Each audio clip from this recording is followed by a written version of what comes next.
I have chosen the best friend's brother as my anchor for this story. I am 38, and the room smells faintly of rain and vanilla from the candles I lit hours ago. A ritual I keep to remind myself that some things can still feel right when the world has gone wrong.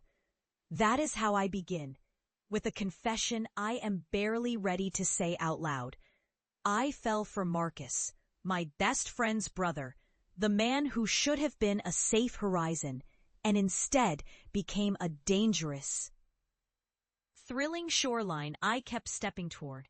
The weekend trip was meant to be a balm for a life that had started to feel too neat, too practiced, too small. But even as I planned to mend what was left of my heart, I could not pretend that Marcus did not exist, or that every glance from him did not push me just a little closer to a boundary I swore I would never cross. This is the best friend's brother, and it is a road I never meant to travel, yet here I am, letting the road carry me.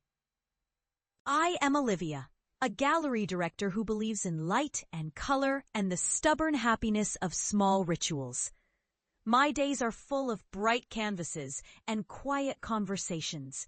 And my marriage, if it still deserves that word, is built on years of companionship, shared routines, and a fear of saying the wrong thing at the wrong time. Claire, my best friend since college, is the kind of friend who knows the sound of your heartbeat from the rhythm of your breath. Her brother Marcus is older by a dozen years, a man who wears his scars like a favorite coat and carries a calm that makes you trust him even when you should not. He is freshly divorced, a fact that makes him both fragile and magnetizing, as if his openness could be bottled and traded for a map that would lead me out of a life I had begun to mistake for a home.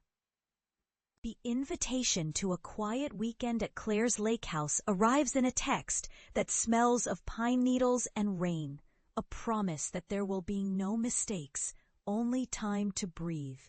I tell myself I am going for Claire, for the friendship that has kept me afloat through the long months of thing dinners and late work nights, for the chance to remember who I was before the world asked me to be someone else. But the moment Marcus steps into the sunlit kitchen, with the scent of coffee and cedar on his clothes, I know I am not here to save my marriage alone. I am here to see if the man who seems to embody all my unspoken rules can become, just for a moment, the answer to my unspoken longing. The inciting moment arrives, not with a thunderclap, but a quiet rupture. I come home one evening, the house silent except for the hum of the refrigerator and the clock counting down the hours till tomorrow. On the bed sits his bag, the zipper gleaming like a question he forgot to ask. A note sits on the dresser, printed in neat handwriting. I am leaving for good. I am not sure where. I am not ready to talk. I am not leaving you for anyone else, but I am not staying. The words hit me with the dull weight of a stone, and I hear my breath snag in my throat, a metallic taste pooling on my tongue. The room seems to tilt, the walls stretching and shrinking at once, and for a heartbeat, I walk in circles, tasting the acrid sting of denial, the sharp tang of relief. The strange relief that comes with waking at last to a truth you have been too afraid to name.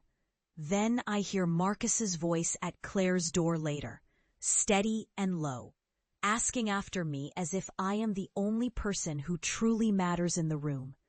He sits at my kitchen table, the morning light threading through the blinds, and in his eyes I see the weight of a man who has made a choice to heal, not escape. He speaks of endings as if they are doors that lead to rooms you never knew you wanted to inhabit. And when our hands brush as we reach for the same mug, the contact lingers, and the room suddenly feels too small for the gravity of what we might become.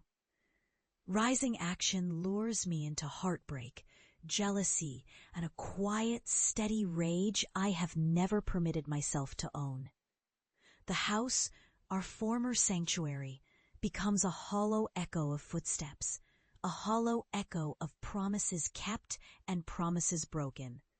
My mind repeats the scene of the note, the way the room swallowed his absence, the way my husband's absence became a line I could not uncross, no matter how hard I tried to step back. Marcus's presence is a weather system in which I ride out the storm with nothing but a soft, unspoken ache for what could have been mine if the world had not pressed so hard against us both. He is careful and kind, never rushing, never pushing me into the kind of vulnerability that could ruin a friendship or ruin me. The conversations between us drift from friendly planning for Claire's wedding to late-night talks by the dock, where the lake glitters like broken glass and the air tastes of salt and rain. I see the way he looks at me when I laugh, a look I have learned to recognize in the mirror after years of hiding what I truly want. The weekend stretches into a slow, deliberate study of sound and touch and the delicate, dangerous chemistry between a woman who wants more and a man who has learned to fear the cost of wanting.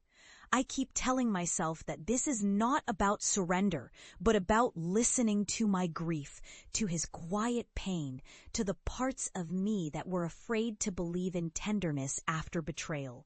And yet the night comes, and with it the ache that begins in my chest and travels through my limbs, the pull toward him as if someone has drawn a string from my ribs to his breath.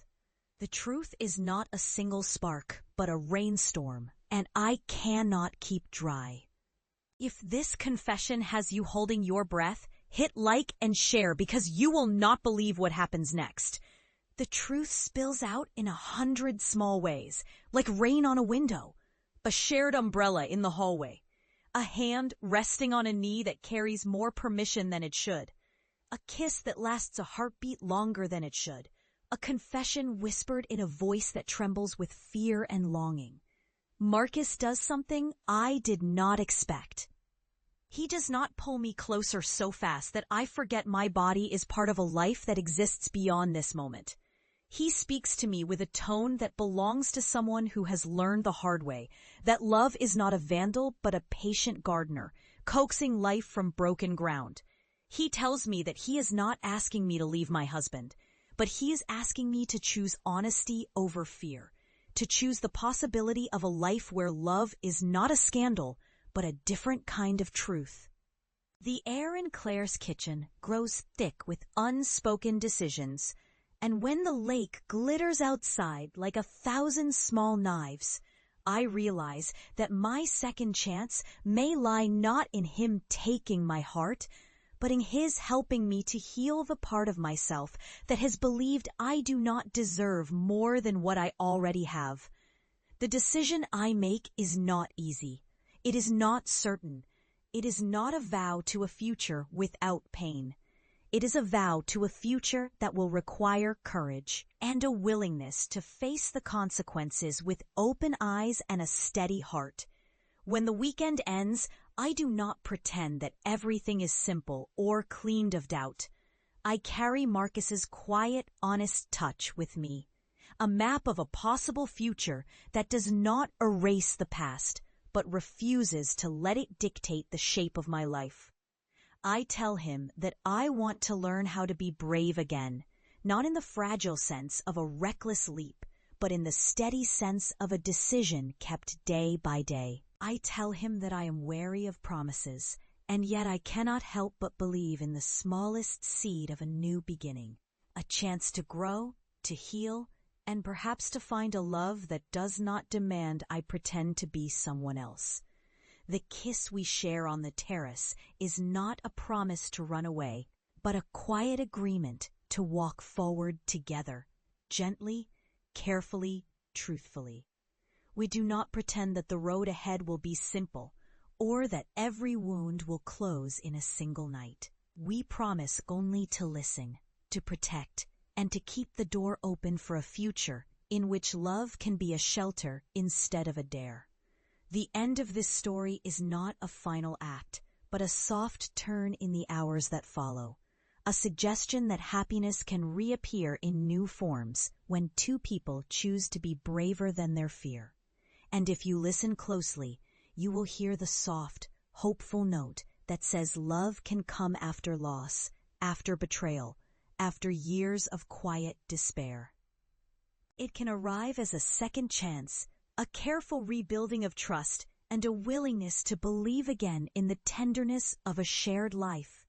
If you crave more raw, emotional confessions, please like, share, and subscribe. Your next chapter awaits, and I will be here waiting with you to see where our hearts decide to land next. Emotional storytelling, forbidden love, second chances, mature romance, love after loss, grief and healing, tented love story, romantic narration, YouTube romance, older woman younger, heartfelt story, true feelings, emotional connection, faceless love, Olivia and Marcus, narrative romance, love found me.